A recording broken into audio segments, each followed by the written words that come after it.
the character that hits the number one spot on my top 5 favorite character list of the Lord of the Rings series. This is no surprise, no shock. My number 1 favorite character is Boromir. And I know for a lot of people that's probably anticlimactic. You know, they're like, why? He died so early, you know, and I'll tell you guys a little bit of why. You know, you could see what was happening to Denethor, his father.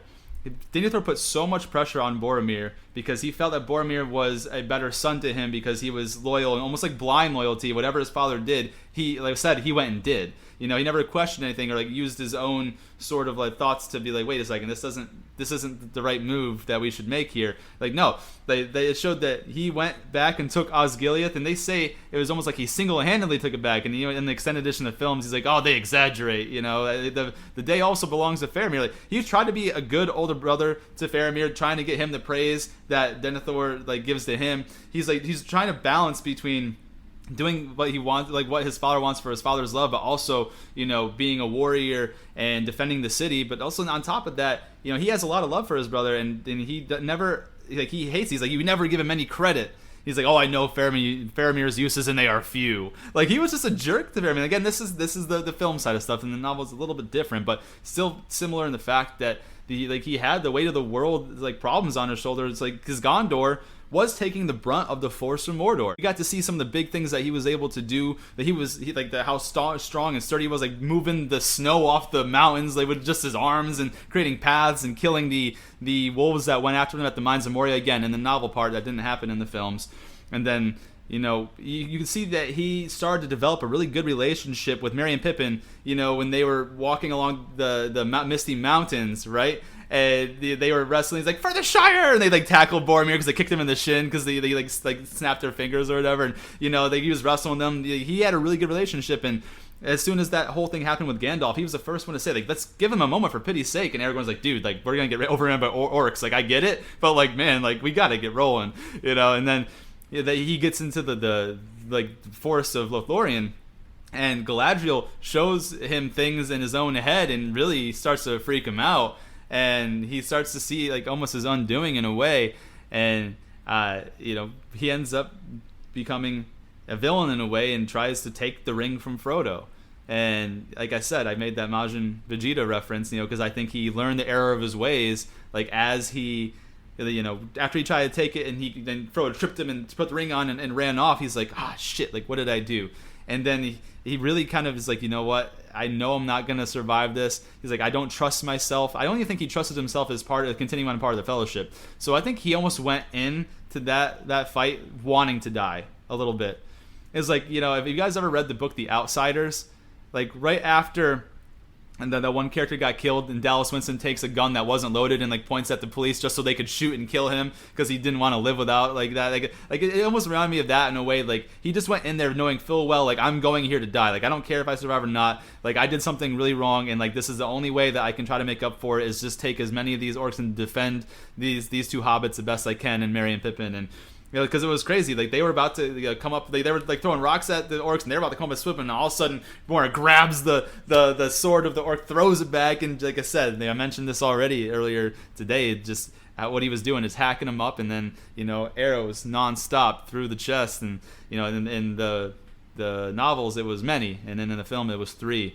But it was just really cool. And we finally got to see him like laid to rest, but we got to see him in his in his zone, right? This is that's what he does. Like he's a warrior. He died on his shield, which is exactly what everyone who is a warrior at heart would want to do. Like die with sword in hand, full battled out, killed as many as there was hundreds of orcs laid around him is how it was described in the book. And it was so cool that they had to add it to the end of Fellowship of the Ring instead of put it into the beginning part of Two Towers in the film like they did in the books. Like he actually died in the first chapter in the Two Towers in the books, where they added it to the end of the Fellowship of the Ring just because it was such a monumentous moment.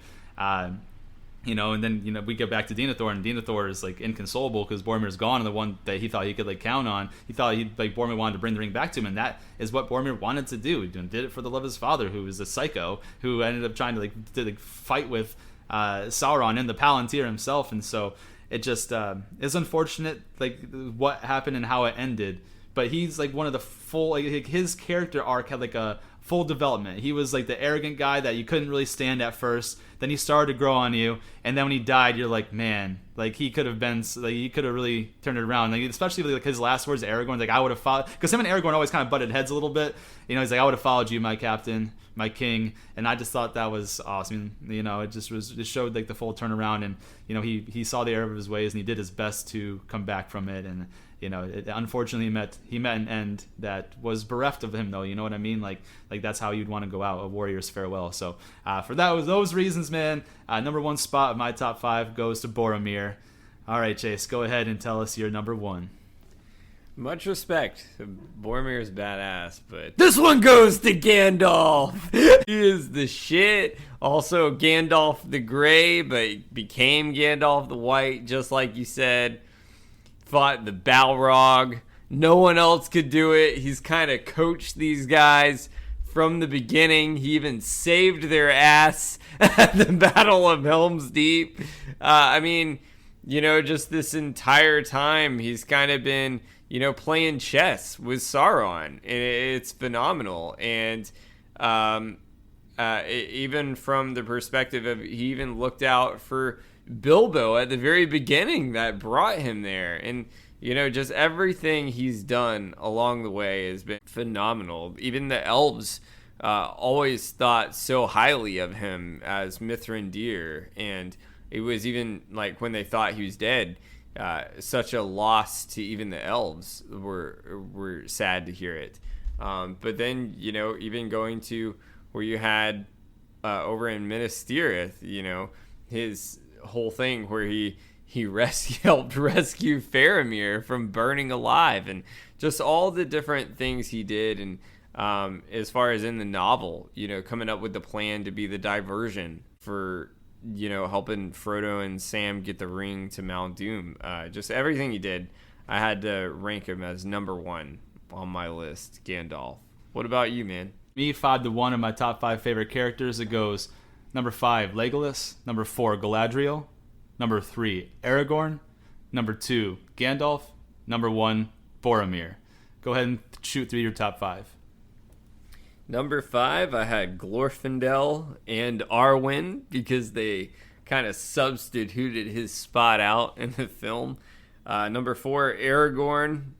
Number 3, Samwise Gamgee. Sam. And number 2, the elf, the best elf of them all, Legolas, that saved their ass through almost this entire series. Number 1, I got Gandalf the White, Mithrandir.